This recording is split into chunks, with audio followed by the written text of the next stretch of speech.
하나님 말씀은 열왕기하 8장 25절에서 29절까지의 말씀입니다. 열왕기하 8장 25절에서 29절입니다.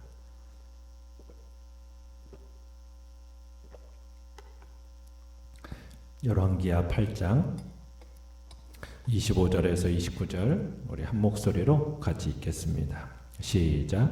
이스라엘의 왕 아합의 아들 요람 제12년에 유다 왕 여호람의 아들 아하시아가 왕이 되니 아하시아가 왕이 될 때 나이가 22세라 예루살렘에서 1년을 통치하니라. 그의 어머니의 이름은 아달랴라. 이스라엘 왕 오므리의 손녀이더라. 아하시아가 아합의 집 길로 행하여 아합의 집과 같이 여호와 보시기에 악을 행하였으니 그는 아합의 집의 사위가 되었음이로라.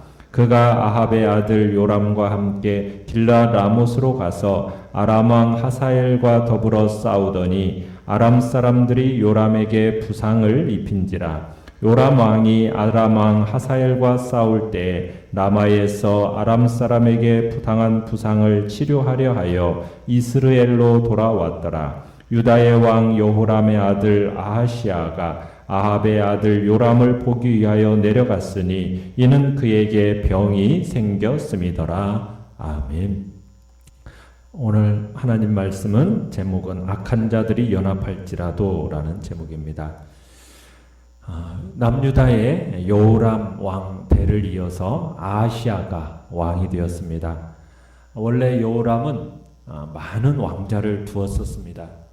이 아하시아는 막내 아들이에요. 그런데 온 나라를 쑥대밭으로 만든 아라비아군의 대침략으로 인해서 그 형들이 모두 죽임을 당하게 되어버렸고, 그로 인해서 백성들은 할 수 없이 유일하게 남은 왕자 아하시아를 다음 왕으로 세우게 됩니다. 아하시아가 왕위에 오를 때 나이가 몇 살입니까? 22세 있고, 그리고 몇 년 동안 다스립니까? 1년 동안 통치했다라고 이야기하고 있습니다. 자, 내용관찰 문제 1번을 보시면 여호람의 아들 아하시아는 여호와 보시기에 어떤 인물이었습니까? 아하시아는 27절에 보시면 아합의 집 길로 행하여 아합의 집과 같이 여호와 보시기에 악을 행하였다, 이렇게 평가하고 있습니다. 성경 기자는 그가 악을 행한 원인을 어떻게 보고 있습니까? 그가 아합의 집의 사위가 되었기 때문이다 라고 밝히고 있습니다. 그러니까 아하시아 역시 그의 아버지 여호람과 마찬가지로 북이스라엘 아합 왕가의 사위가 됨으로써 그 가문의 영향을 받아서 신앙적으로 타락하게 되었다라는 이야기입니다. 아마도 아하시아는 자신의 모친으로서 아합의 딸이었던 이 아달랴의 영향을 받아서 아합 왕가에서 아내를 취하게 되었을 겁니다. 그러니까 이 아하시아가 타락하게 된 가장 큰 원인은 어머니만 오므리 왕조 사람이 아니라 아내조차도 오므리 왕조 사람이었다는 점입니다. 그러니까 이로 보건대 여호람과 아하시아는 대를 이어서 아합의 집과 혼인 동맹을 맺었던 겁니다. 참 이 모든 것이 어디에서부터 시작된 겁니까? 어떻게 보면 그 할아버지 여호사밧에서부터 시작이 됐죠. 다른 왕들에 비해서 상대적으로 실수가 신실하다라고 평가되었던 이 여호사밧이 아들을 아합의 집 딸과 결혼시킨 것에서부터 이런 모든 일의 시작점이 된 겁니다. 참 여호사밧에게 있어서 안타까운 점이 이거예요. 이 한 번의 실수가 엄청난 결과를 초래하게 되고, 특히 이 결혼에 관한 실수만큼은 그 여파가 참 평생을 갈 뿐만 아니라 그 다음 대해까지도 엄청난 영향을 미친다라는 것을 다시 한번 확인하게 되는 겁니다. 자, 내용관찰 문제 2번을 보시면 아하시아가 아합의 아들 이스라엘 왕 요람과 어떤 일을 협력했으며 병든 요람을 위해 어떻게 했습니까? 자, 남유다 왕 이 아하시아와 북이스라엘 왕 요람이 연합군을 결성을 하죠. 그래서 누구와 전쟁을 하게 됩니까? 아람과 전쟁을 하게 됩니다. 아하시아가 이 북왕국 요람과 함께 아람 왕 이 하사엘과 길라 라못으로 가서 거기서 싸우게 됐는데 어떤 일이 벌어집니까? 요람이 부상을 입게 됩니다. 그래서 이 요람이 상처를 치료하기 위해서 이스라엘로 돌아가게 되고 아하시아도 그곳으로 병문안을 가게 되죠. 요람과 아하시아는 어떤 사이입니까? 요람은 아합의 아들이고 아하시아는 아합의 외손주니까 조카가 삼촌을 병문안 온 그런 셈이 되는 겁니다. 자, 연구와 묵상 문제 3번을 보시면 자, 아하시아의 어머니가 아달랴이며 그의 어머니의 할아버지가 이스라엘 왕 오므리였다. 이렇게 소개한 이유는 무엇일까요? 지금 이 아하시아가 악한 왕 아합의 피를 이어받은 오므리 집안으로 분류된다라는 것을 보여주기 위함입니다. 그러면서 이 아하시아가 아합의 집길로 행하였음을 다시 한번 확인시켜주는 내용이에요. 그러니까 아하시아는 여호와 보시기에 누구의 집같이 아합의 집같이 악을 행함으로 인해 악을 행하게 되는데 이 결정적인 역할을 하는 사람이 누구입니까? 어머니 아달랴예요. 아달랴. 아합의 집의 길이라는 게 어떤 길입니까? 하나님을 떠나서 우상을 섬김으로 말미암아 하나님께 저주받은 그런 인생을 살아가는 길입니다. 그 삶이라는 것은 황폐해지고 목마름의 길이라는 거예요. 그러니까 이 아합 집의 길은 하나님의 뜻을 거스리고 자신의 뜻을 우선으로 하는 교만의 길입니다. 아합의 집의 길이라는 것은 남의 생명을 소중히 여기기보다 자기 소유를 부당하게 착복하는 어떻게 보면 불의의 길. 그래서 이 아합의 집의 길이라는 것은 한마디로 하나님 앞에서 죄된 길이라는 것을 우리가 확인하게 된다는 얘기입니다. 그 아합 집의 결국은 어떻게 됩니까? 결국엔 하나님의 심판을 받아서 처참하게 죽어갑니다. 아합의 피는 개가 핥고 이세벨의 살도 개들이 먹어버리고 그의 자손들도 결국에는 처참하게 살육을 당하게 되는데 그 장면을 이제 우리가 9장에서부터 보게 될 겁니다.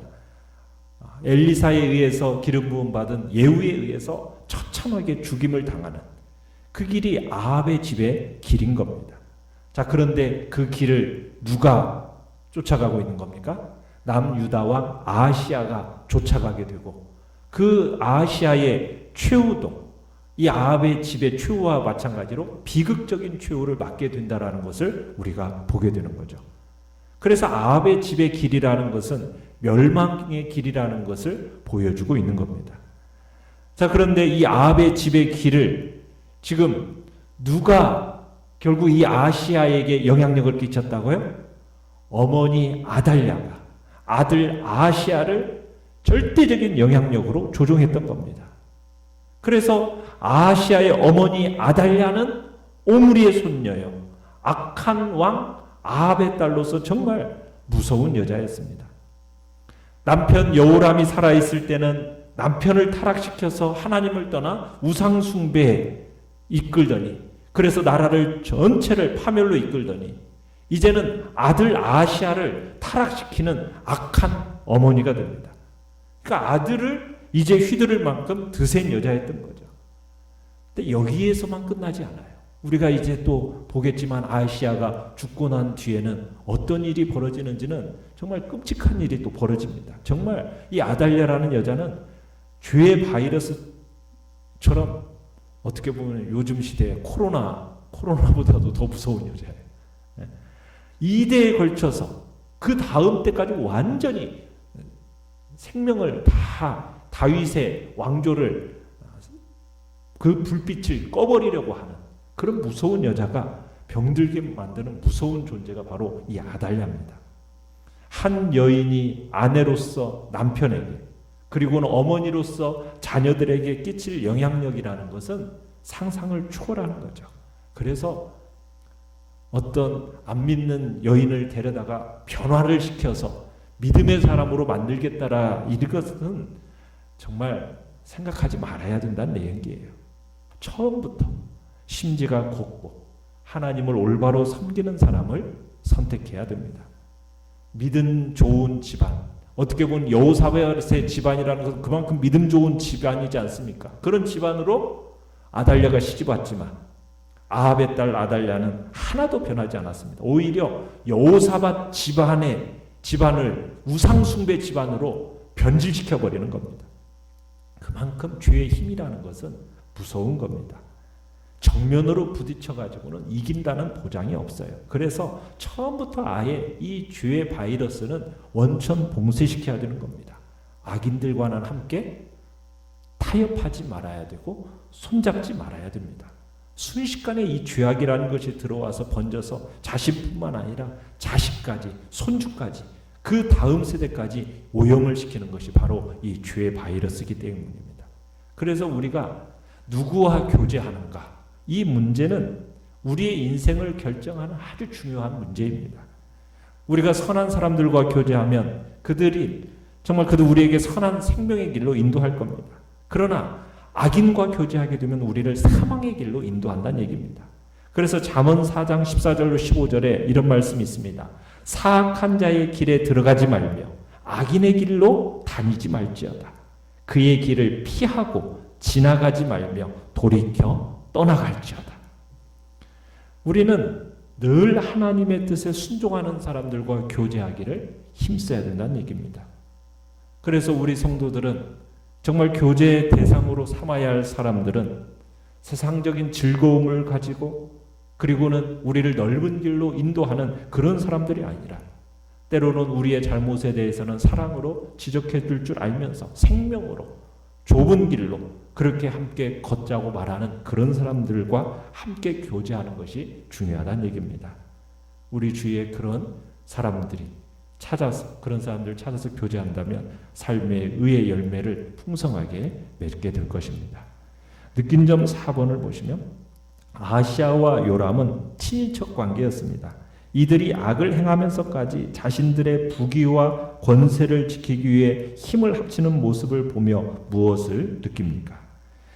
어떻게 보면 남유다 왕으로서 나라의 안전을 지키고 더욱 강성케 하고자 북이스라엘 그 아합 왕가의 사위가 되었다.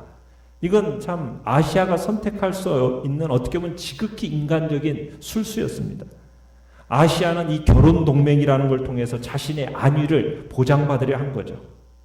당시 북이스라엘 왕 아합의 아들 요람이라는 사람은 어떤 사람이라고요? 하나님을 떠나서 바알 중심의 삶을 살아가는데 그 사람과 함께 아시아는 이제 멸망의 길을 걷게 되는 겁니다.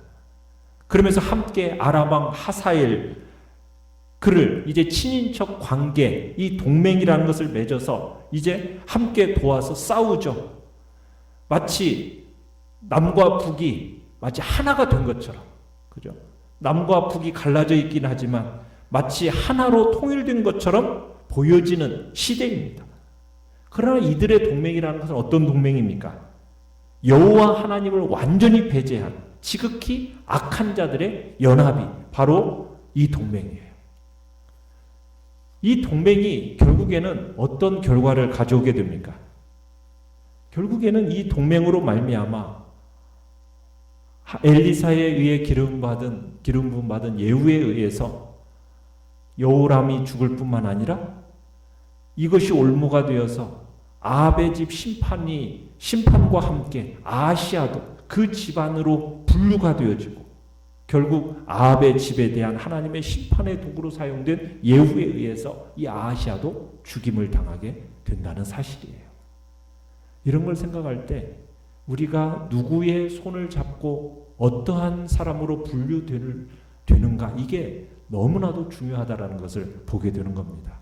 그래서 우리의 삶에 있어서 누구와 연합해서 누구와 함께 그 일들을 도모하며 가느냐는 참으로 신중하게 생각해야 할 문제라는 것을 우리에게 가르쳐주고 있는 겁니다.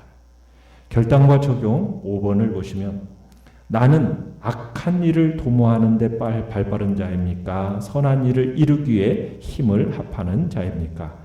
혹시 악한 자들의 특세를 은근히 부러워하지 않는지 돌아보며 악행을 통해 이익을 얻을 수 있는 유혹이 밀려올 때 어떻게 대처할 것인지 생각해 봅시다.